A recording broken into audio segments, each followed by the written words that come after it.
Why hello there! I'm your professor for the day, Bobby Ellett, and I'm here today to explain to you the free response question 2 from the 2000 AP Calculus AB exam. Let's get to it. Some of the general concepts related to this problem are the relationship between position, velocity, and acceleration. Velocity can be expressed as the derivative of position, and acceleration can be expressed as the derivative of velocity. Now another thing you'll need to know. An integral is a mathematical expression for the area under a curve or between two curves, often with limits. The derivative is the slope of the tangent line to a function when it's graphed. You also need to know how to find area and a little bit about linear equations.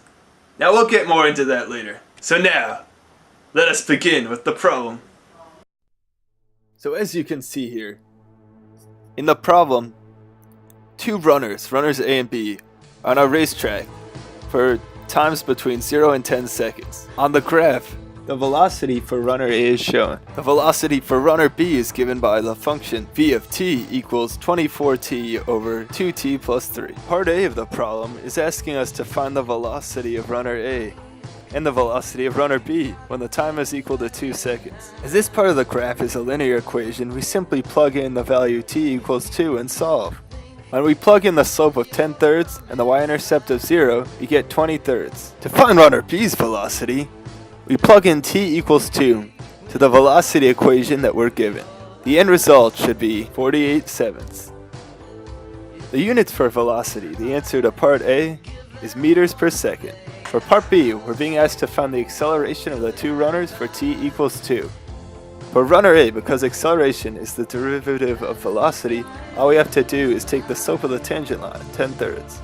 To do this, we take rise over run at t equals 2. For runner B, using the quotient rule, we take the derivative of the velocity equation, and then plug in for t equals 2. This is equal to the acceleration at t equals 2.